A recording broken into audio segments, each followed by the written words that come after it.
ಧನುರ್ರಾಶಿ ಸಾಯಂಕಾಲದ ಹೊತ್ತಿಗೆ ಸ್ವಲ್ಪ ಆರೋಗ್ಯದಲ್ಲಿ ವ್ಯತ್ಯಾಸವಾಗ್ತಕ್ಕಂಥದ್ದು, ಏನೋ ಶಾರೀರಿಕವಾಗಿ ಅಸ್ವಸ್ಥತೆ ಕಾಣುತ್ತೆ.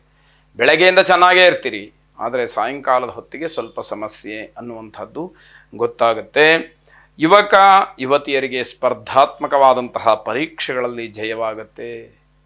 ಯಾವ ಕಾಂಪಿಟೇಟಿವ್ ಎಕ್ಸಾಮ್ಸ್ ಏನಿದೆ ಅದರಲ್ಲಿ ಯಾರ್ಯಾರು ಭಾಗಿಗಳಾಗ್ತೀರಿ ಅದರಲ್ಲಿ ನಿಮಗೆ ವಿಶೇಷವಾದಂತಹ ಫಲ ಅಥವಾ ಉತ್ತಮವಾದಂತಹ ನಿಮಗೆ ಆ ಶಕ್ತಿ ಅದರಲ್ಲಿ ಗೊತ್ತಾಗುವಂಥದ್ದು ನಿಮ್ಮ ಅನುಭವಕ್ಕೆ ಬರುವಂಥದ್ದಾಗುತ್ತೆ. ಧಾರ್ಮಿಕ ಭಾವನೆಗಳಿಗೆ ಧಕ್ಕೆಯನ್ನು ತಂದುಕೊಳ್ಳಬೇಡಿ. ಭಗವಂತನ ಬಗ್ಗೆ, ಪೂರ್ವಜನ್ಮ, ಪುನರ್ಜನ್ಮ ಇತ್ಯಾದಿಗಳ ಬಗ್ಗೆ ನಿಮಗಿರ್ತಕ್ಕಂತಹ ನಂಬಿಕೆಯನ್ನು, ಧಾರ್ಷ್ಟ್ಯವನ್ನು ಹಾಗೆ ಉಳಿಸ್ಕೊಳ್ಬೇಕಾದಂಥದ್ದು ಅತಿ ಮುಖ್ಯವಾಗುತ್ತೆ. ಯಾರ ಜೊತೆಯಲ್ಲೂ ಕೂಡ ಜಗಳ, ಮನಸ್ತಾಪಗಳು ಅನ್ನುವಂಥದ್ದು ಬೇಡ.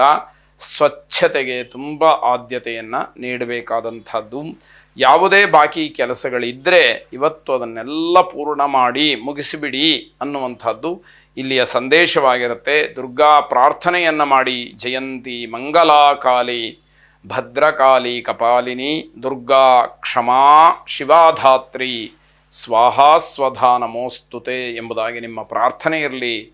ಶುಭವಾಗಿ. ಮಕರ ರಾಶಿ ಯಾವುದೇ ರೀತಿಯ ವಿಶ್ರಾಂತಿ ಇಲ್ಲದೆ ಕಷ್ಟಪಟ್ಟು ದುಡಿತಕ್ಕಂತಹ ವಾತಾವರಣ. ವಿಶ್ರಾಂತಿಯ ಬಗ್ಗೆ ಆಲೋಚನೆಗಳೇ ಬರದೇ ಇರತಕ್ಕಂಥದ್ದು. ಯಾವುದೋ ಗುರಿ ಮುಟ್ಟಬೇಕು ಅಂತಕ್ಕಂತಹ ಭಾವನೆ ಮನಸ್ಸಿನಲ್ಲಿರತಕ್ಕಂಥದ್ದು. ದೈನಂದಿನ ಕೆಲಸಗಳಿಗೆ ಮಹತ್ವವನ್ನು ನೀಡಬೇಕಾದಂಥದ್ದು ಮುಖ್ಯವಾಗುತ್ತೆ. ಧಾರ್ಮಿಕ ಚಿಂತನೆಗಳಿಂದ ನಿಮ್ಮ ತಪ್ಪಿನ ಅರಿವಾಗುತ್ತೆ. ಭಗವತ್ ಚಿಂತನೆಯನ್ನು ಮಾಡ್ತಾ, ಧರ್ಮ ಕರ್ಮಗಳ ಬಗ್ಗೆ ಆಲೋಚನೆಗಳನ್ನು ಮಾಡ್ತಾ, ಧರ್ಮ ಗ್ರಂಥಗಳನ್ನು ಪಠಿಸ್ತಾ ನೀವು ಮಾಡಿದಂತಹ ತಪ್ಪಿನ ಬಗ್ಗೆ ತಿಳುವಳಿಕೆ ಗೊತ್ತಾಗ್ತಕ್ಕಂಥದ್ದು.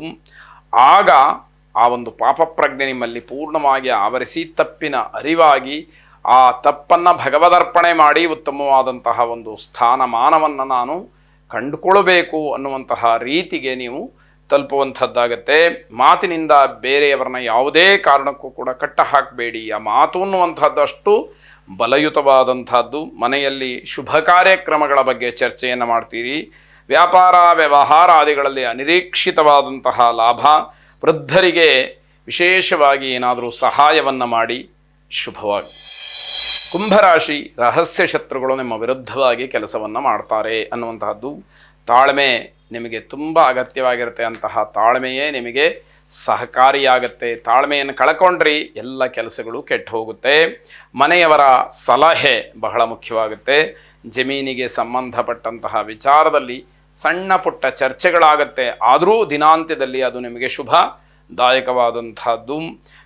ಆರೋಗ್ಯದ ಬಗ್ಗೆ ಸ್ವಲ್ಪ ಗಮನವನ್ನು ಹರಿಸಬೇಕಾದಂಥದ್ದು. ಆತ್ಮಾವಲೋಕನವನ್ನು ಮಾಡಿಕೊಂಡು ತಪ್ಪಿಗೆ ತಕ್ಕ ಪ್ರಾಯಶ್ಚಿತ್ತವನ್ನು ಚಿಂತನೆ ಮಾಡ್ತೀರಿ. ಆತ್ಮಾವಲೋಕನ ಮಾಡ್ಕೊಳ್ತಕ್ಕಂಥದ್ದು ಅಂತಂದರೆ ನಿಮ್ಮನ್ನು ನೀವು ತಿರುಗಿ ನೋಡ್ಕೊಳ್ತಕ್ಕಂಥದ್ದು, ನಿಮ್ಮ ತಪ್ಪನ್ನು ನೀವು ಕಂಡುಕೊಂಡು ಸರಿಪಡಿಸ್ಕೊಳ್ತಕ್ಕಂತಹ ಉತ್ತಮವಾದಂತಹ ವಿಧಾನವಾಗಿರುತ್ತೆ. ನರಸಿಂಹಸ್ವಾಮಿಯನ್ನು ವಿಶೇಷವಾದಂತಹ ರೀತಿಯಲ್ಲಿ ಸ್ತೋತ್ರ ಮಾಡಿ.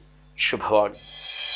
ಕೊನೆಯದಾಗಿ ಮೀನರಾಶಿ ಮಕ್ಕಳ ಜೊತೆಯಲ್ಲಿ ಬಹಳ ಆನಂದವಾಗಿರ್ತೀರಿ. ಆತುರವಾದಂತಹ ನಿರ್ಧಾರಗಳಿಂದ ಕೆಲಸ ಕಾರ್ಯಗಳಲ್ಲಿ ವ್ಯತ್ಯಾಸಗಳಾಗ್ತಕ್ಕಂತಹ ಸಾಧ್ಯತೆ ಇದೆ.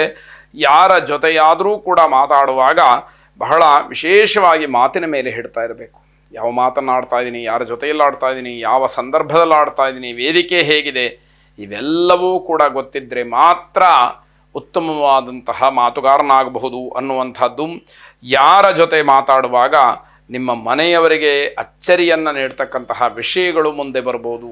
ನಿನಗೂ ಇಷ್ಟೊಂದು ತಿಳುವಳಿಕೆ ಇದೆಯಾ ಅಂತ ಹೇಳಿ ಮನೆಯವರು ಅಚ್ಚರಿಯನ್ನು ವ್ಯಕ್ತಪಡಿಸ್ಬೋದು ಅನ್ನುವಂಥದ್ದು. ಉನ್ನತ ಶಿಕ್ಷಣದ ವಿಚಾರ ಗಂಭೀರವಾಗಿ ನಡೆಯಬಹುದು ಅನ್ನುವಂತಹ ಅರ್ಥ. ಪ್ರವಾಸದ ಬಗ್ಗೆ ವಿಶೇಷವಾದಂತಹ ಮಾತುಕತೆಗಳನ್ನು ನಡೆಸ್ತೀರಿ. ಶಾರದಾ ಪರಮೇಶ್ವರಿಯನ್ನು ಪ್ರಾರ್ಥನೆ ಮಾಡಿ. ಶುಭವಾಗಿ.